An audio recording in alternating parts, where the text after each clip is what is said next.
As a leader, you often see things before they become visible to anyone else. Maybe it's a project you deeply care about, but that never seems to find space in the day-to-day. Or a different way of working together that you can already picture, one that could make a real difference for the whole team. But as long as it only lives inside you, others can't yet see it, respond to it, or help to develop it further. And that can feel surprisingly lonely. Hi, we are Jutta and Boris Goldamer from the Visionautic Academy. We help leaders move from functioning to creating and bring into the world what truly matters to them. In this video, we are taking you to a special place in Berlin's government district, where something unusual happens almost every summer evening. And it teaches us 4 things about leadership. How to take an idea from that very first inner picture to something that others can see, respond to, and help to bring into life.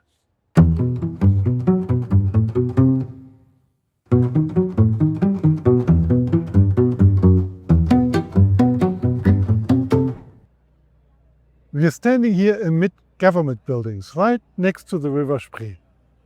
Everything here has a clear function. People work here, organize, negotiate, and make decisions. The path connects the buildings, the bridge crosses the Spree, and the promenade gets people from one place to another. And during the summer, people dance here almost every evening. Tango, salsa, bachata, and other dances. On some evenings, you can walk along the promenade and move from one kind of music to another. Bachata here, tango further down, salsa somewhere else. The whole stretch takes on this wonderful sense of movement and aliveness. For us, it's mainly tango. It has enriched our lives for almost 20 years now. But what fascinates me about this place isn't just the dancing, it's the transformation that happens here. At some point, someone must have stood here and imagined a completely different use for this space. We don't even know who had the idea first. No, but the thought must have been something like, this doesn't have to be only a path between government buildings. Add music, and it could become a place to dance, to meet and connect, even with complete strangers. And for me, that's the actually creator moment. Not even the dancing itself. What is? That moment when you look at reality and see more than is currently there. And you don't just think, oh, that would be nice, but you realize, I actually want this. Yes, there's longing in that. And there's a decision. I want to give the possibility room. And leaders are often very good at that, seeing earlier than others where things could go. But seeing isn't the same as creating it. Exactly. As long as it only exists in my head, nobody else can actually do anything with it. Right. Other people need a form they can see or experience and respond to it. That doesn't mean they have to share my whole vision from the start. And that's where co-creating can begin. They don't have to see exactly what you see. They need enough to respond to and do something of their own. Here, that becomes very concrete. The music gets organized, the time is announced, the first people arrive. Then, at some point, the first couple starts dancing. And suddenly, the possibility is not just an idea. A passerby could think, oh, people dance here. I'll stop and watch. Or think, I'd like to join in. That first dance is only a beginning, but it changes what other people can see and imagine. And that to me is creating. Giving an idea that initially exists only inside you, enough form that other people can respond to it. And this is where it becomes challenging for many leaders. Because Because you may know pretty clearly what you want to move forward, while 100 things every day make sure you spend your time on something else. yes, I know that feeling. You've been incredibly busy all day. You've done a huge amount. And in the evening, you still think, I made no progress at all on what actually matters to me. And that, for me, is a difference between doing a lot and actually creating. And over time, that can become really frustrating because the dream doesn't necessarily disappear. It's still there. It just ends up on the maybe someday list. And while it stays there, other people can't really join you either. They can't support what they can't yet see. The good news is, you don't have to solve this all at once. You don't need a perfect plan. You just need one small, visible step, enough for other people to see what you mean and to respond to it. And if what really matters to you keeps ending up on the maybe someday list, our free creator leadership self-check is a good place to start. It shows you where you currently stand between functioning and creating.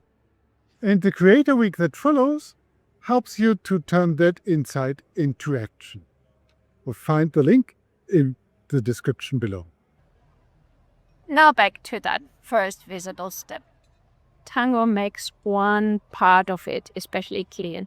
At the beginning of a tango, we don't know what we are going to dance over the next minutes. Although as a leader, I do plan ahead a little.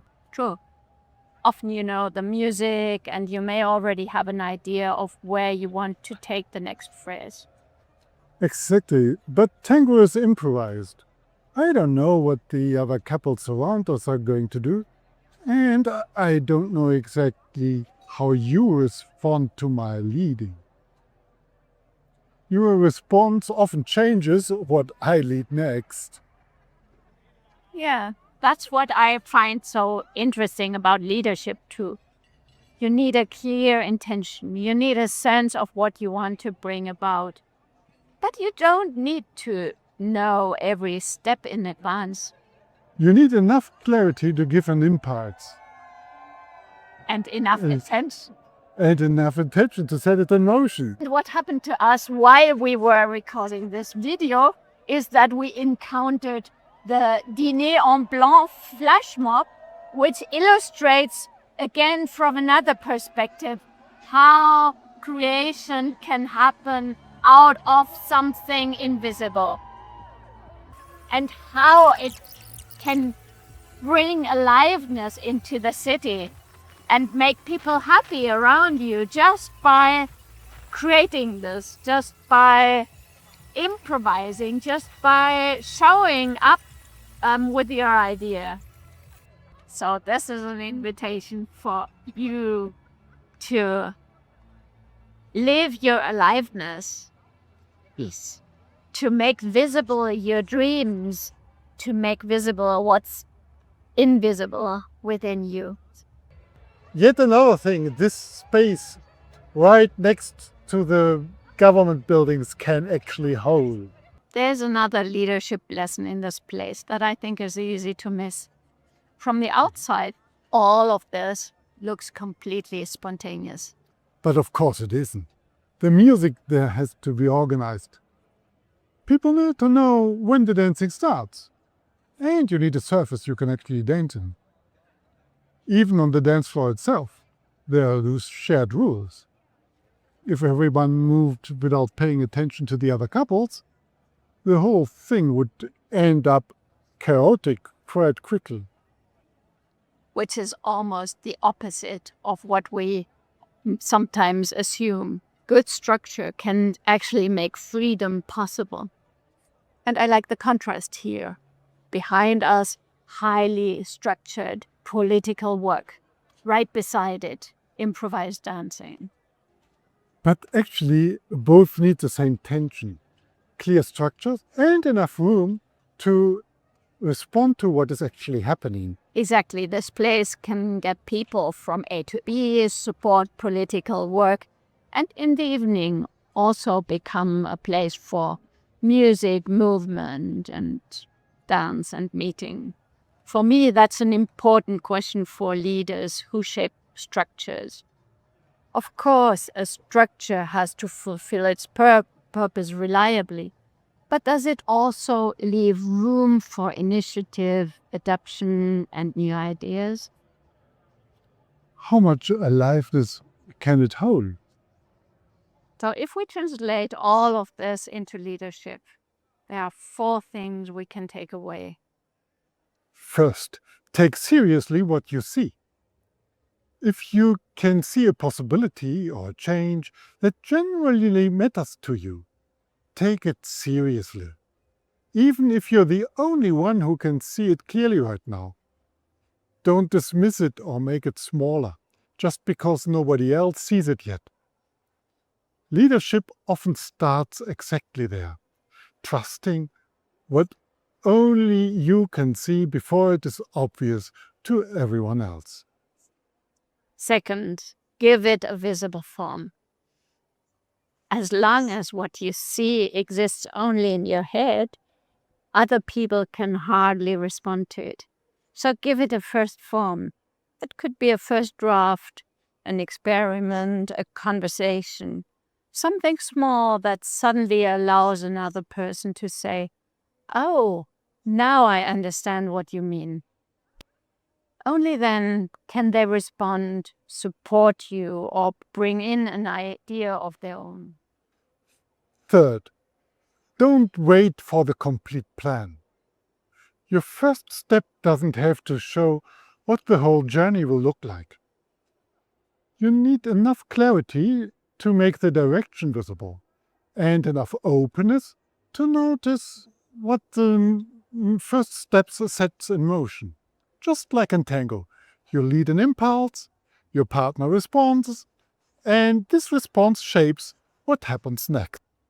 Fourth, create a frame in which something can grow. Creating this structure, time, attention, commitment. People who support what you're doing, and sometimes clear rules. But the purpose of the structure isn't to predetermine every outcome. Here, there's a place, time, music, and a few shared rules that allow many people to move together. What exactly emerges on every given evening is not predetermined. The structure gives support. The aliveness emerges within it. Put those 4 together, and you already have some essential ingredients of creating. You take seriously what you see. You give your idea first form. You start without having everything planned out. And you create conditions for others to actually join in. From there, something can emerge together that you could neither have planned nor brought into being on your own. What is something you've been able to see for quite a while, but that still hasn't found enough space in your everyday life? And what could you do to make it visible to others for the first time? Not the whole plan. Just a beginning that others can respond to. And if you'd like support in giving that part of you more room and moving from functioning to creating, start with our free Creator Leadership Self-Check and the Creator Week that follows. You'll find the link in the description below. Lead as a creator. Shape what matters.